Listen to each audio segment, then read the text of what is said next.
Hi guys, hope everybody had a wonderful Christmas. My name is Nikki. Welcome back to my channel with her nose stuck in a book.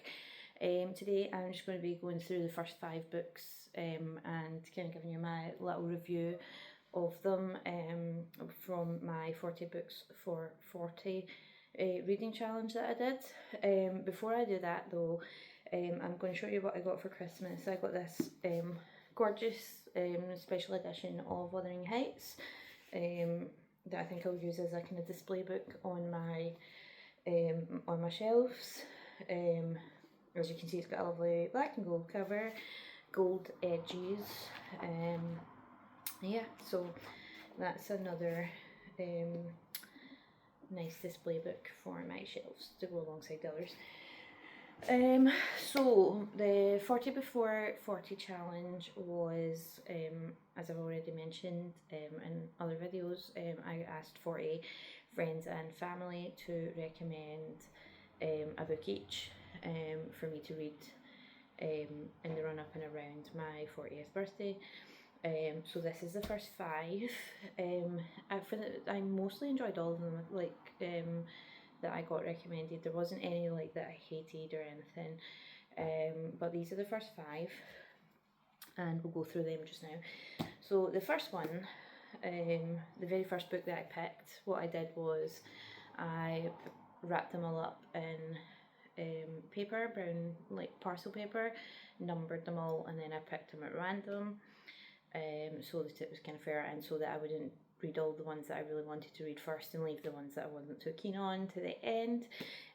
But that's how I kind of worked it. So the very first pick I picked was The Summer I Turned Pretty by Jenny Han, and that was recommended to me by my daughter Robin. So you probably have heard of this from either the book series or the Netflix series. It's a set of 3 books, and the first one's set in the kind of first summer, and it's about a girl called Belly, and she's basically been going to this summer house near the sea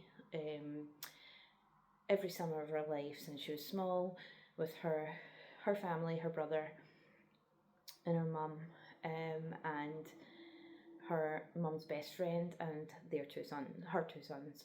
And as you can probably tell by the cover, this summer the kind of dynamics between them kind of change because Bella has turned pretty, or she's matured basically, and she's kind of got a thing for both the brothers. She's been kind of, she holds a bit of a torch for both of them. The 2 brothers are quite opposite.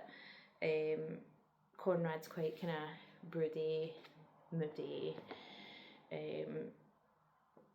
type guy, and Jeremiah is the kind of nice guy. And they are there.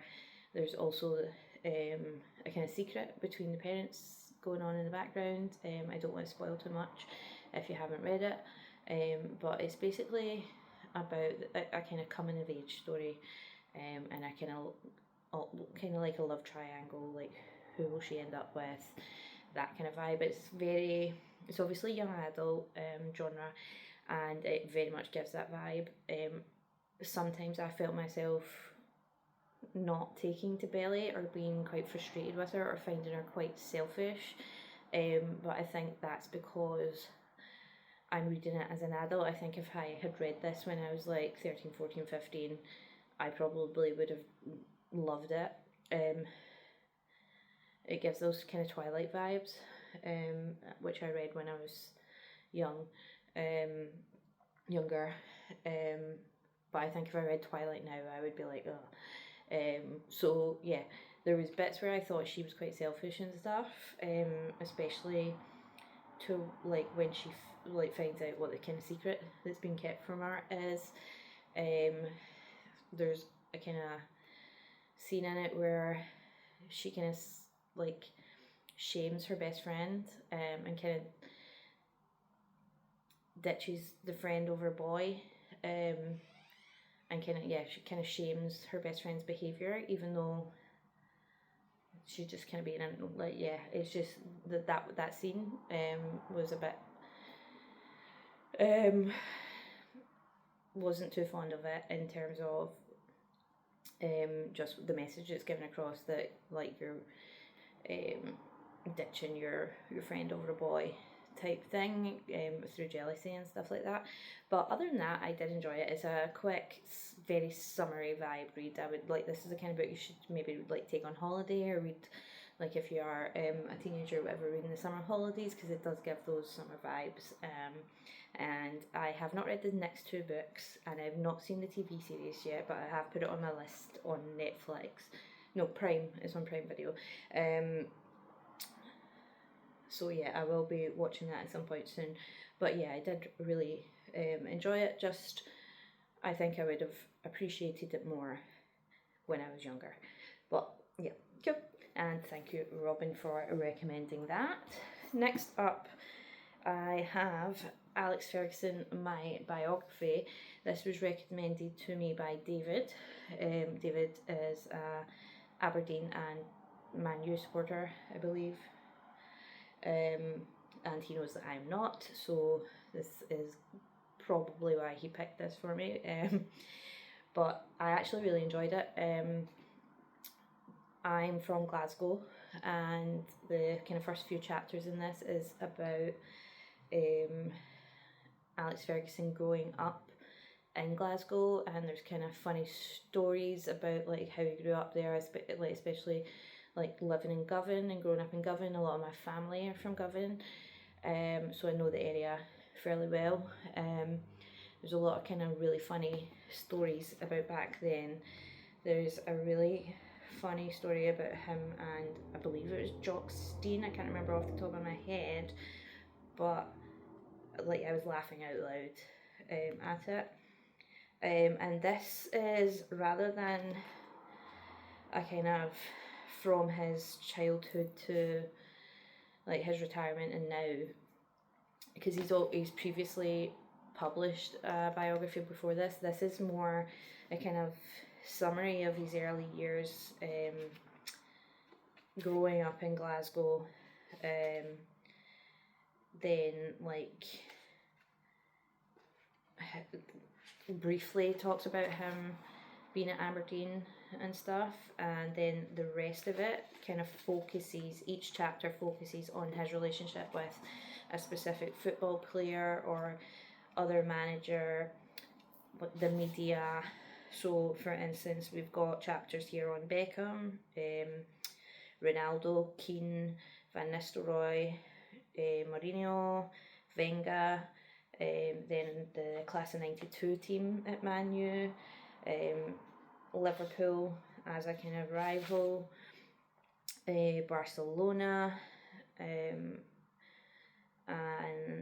Man City, Wayne Rooney, and then just looking at him like kind of retiring and his reluctance to kind of do so at the time. But it was really interesting. There's a lot of things. The Beckham chapter was really interesting because I recently watched in the last year I watched the Beckham documentary, and it was interesting to see how Beckham told his side of that story and then his. And then I didn't actually know a lot about how Roy Keane left Man U, so that was interesting. So yeah, you don't have to be a fan of Aberdeen or Man. It's mostly focused on his time at Manchester United, but you don't have to be a fan of either of those teams to enjoy this. If you just like football, then you'll probably enjoy it, because as I say, there's different insights to his relationship with different players and managers, and some like the treble season, the Champions League match that's really famous. Like, so if you are into football, I would recommend this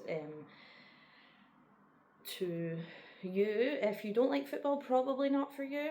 If you don't know anything about it, then like you're probably not going to enjoy it. But yeah, for a football fan of any kind of team, I would recommend. And as I say, if you're from Glasgow and in particular Govan, then the first few chapters of this are really good as well. So thank you to David for recommending that one. Next up, I have Memoirs of a Geisha, and this is by Arthur Golden, and this was recommended to me by a fellow Instagrammer, and her name is at Little Shropshire Reader. I would recommend her page if you want to give her a wee look on Instagram. So Memoirs of a Geisha is about a young girl who is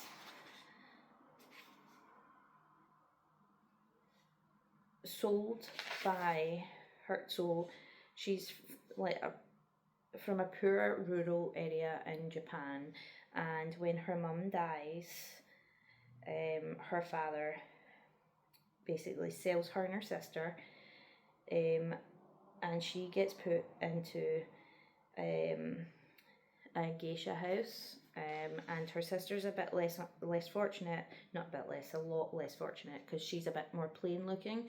She just gets sold into a brothel and into your kind of common prostitution situation, whereas there is something about I'm trying to remember what her name was to begin with, because her name changes once. So she starts off the book with her given name, and then she gets her geisha name when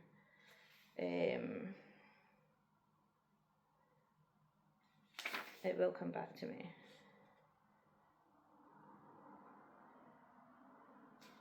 But yeah, so she's basically sold by her father because he can't afford to look after them into the kind of geisha world in, I think it's in Kyoto, Japan, and it's basically about her arriving there, and like she's kind of like sent there with absolutely no clue where she's going, and she's given to this house and basically told that she's now going to be a geisha, but she is treated like a servant at first and told that she owes them money, like for her transport there and her keep there.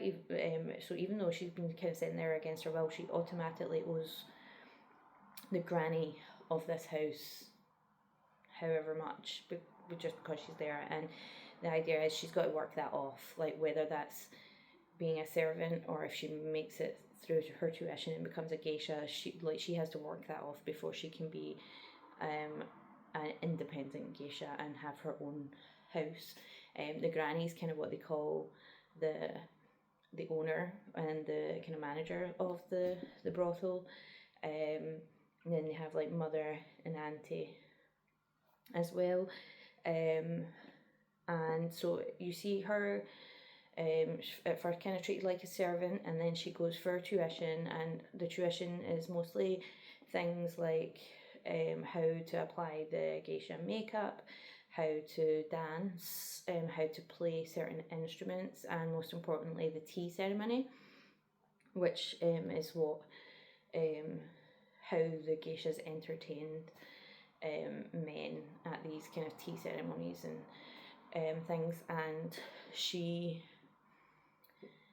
when she gets there, she automatically has a rival, an older geisha who is basically like kind of jealous and just not a nice person, and she does everything within her power to kind of make her fail, and another geisha from another house kind of takes her on as her mentor, and as her to mentor her, and she becomes her protege, and she teaches her, and this is because she has also been a victim of this older geisha who's like quite jealous. They're kind of the main two geishas in the village, in the town, and they're so when she realizes that she's kind of doing everything like to hurt her, she's like, well, I'm going to take her in and I'm going to mentor you. And when she's very young, she has this kind of encounter with someone who she calls the chairman, and she kind of falls in love with him instantly. She's kind of besotted with him, and her whole geisha training and career, she's always got it in mind that she wants him to become her suitor. Like, so you obviously entertain men, but you can have one man who kind of keeps you and like you're his exclusively, and she wants the chairman to be that for her, but someone that the chairman works with is also interested in her, so it's all quite complicated, and it's about her life. So through her geisha career, and then eventually her retirement, it starts off in kind of in Japan in the 1920s, and it goes through World War II, and then she eventually moves to America. So it's quite interesting from that perspective of seeing like Japan, how it was during wartime and stuff. What I will say about this is I really enjoyed it. I don't know much about Japanese history. It's an area of history that I have only studied a little, and I don't really know anything at all about the whole geisha practices and stuff.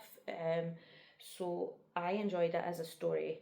However, it did have a bit of controversy when it first got published, because Arthur Golden apparently interviewed a famous retired geisha from Japan, and the agreement was that she would remain anonymous because she could basically get a lot of hate for revealing the stuff that she had revealed, and then he named her basically, and she sued him, and yeah, so there's a bit of controversy around that, and then just in general,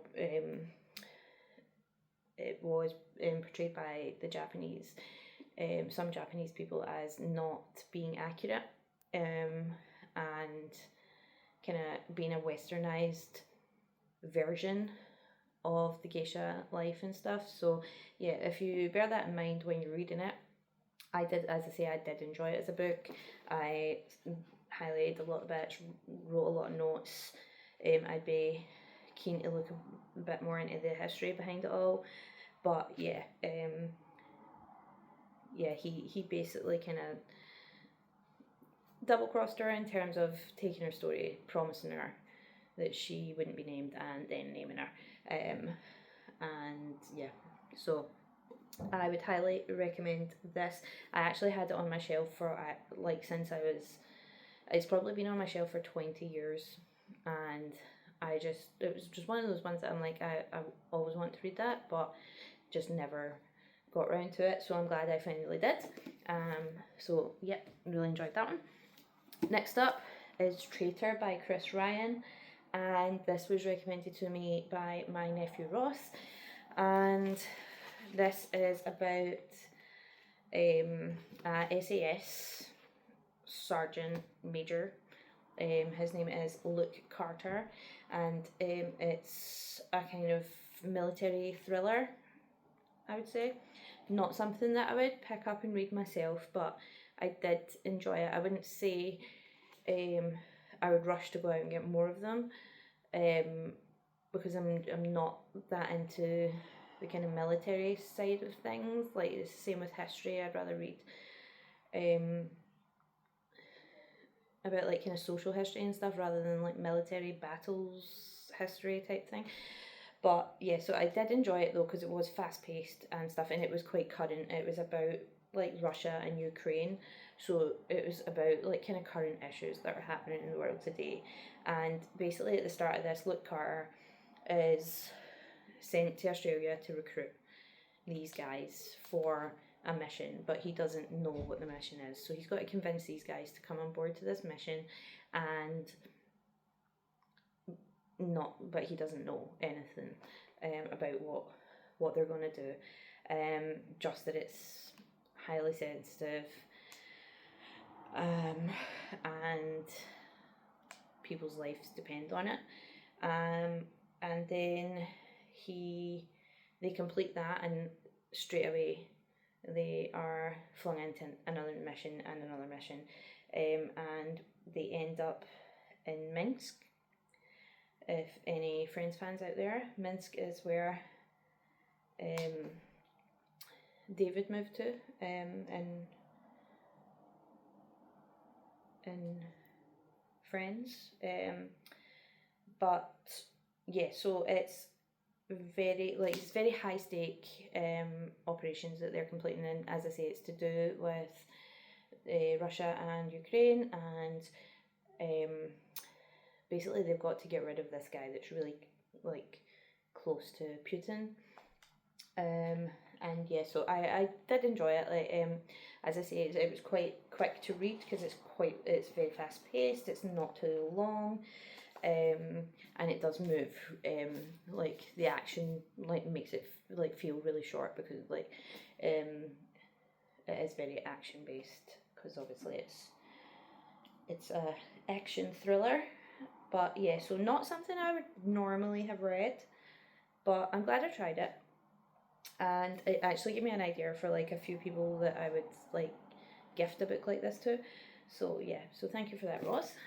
And then last in this video, I have number 5 that I picked, and this was The Shadow of the Wind by Carlos Ruiz Zafon, and this was recommended to me by Gemma, and this is set in post-war Spain, and it's about this young boy Daniel. I think he's 10 when the novel starts, and he's taken by his father to this place called the Cemetery of Forgotten Books, and he's told he can pick whatever book he wants, but he has to keep it safe, basically, and look after it for the rest of his life. So he finds this book called The Shadow of the Wind, and he takes it home, and he reads it, and he becomes obsessed, and he wants to find out more about the author. Does he have any more novels that he can read? And when he starts to try and find other works by this author, or any information about this author's life, he just keeps coming up blank. Nobody knows who he is. There isn't any copies of his work. He can't even really find any other copies of the book that he has, and he finds that quite strange. And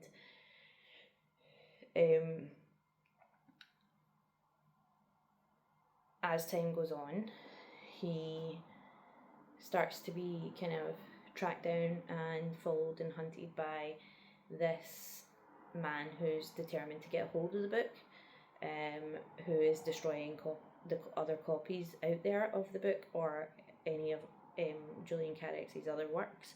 Julian Carricks is the name of the author, and it's about this mystery of why can he not find out who this guy is, and why does this other guy want to destroy all knowledge and all the works of Julian Carricks. And it all comes together at the end, and it's really, really good.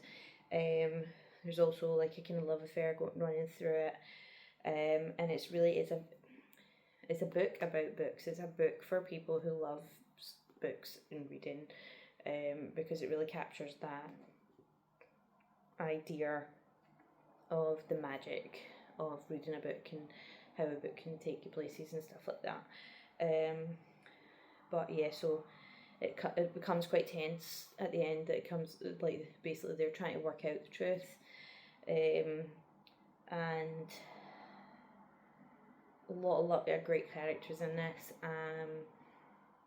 And yeah, a lot of people have this as their best book of all time, and I would say it's quite high up there. Not my favourite book ever, but definitely high up on the list of the best books that I've read over the years. It is the first of 4 or 5. I think it's 5 now that's in this series.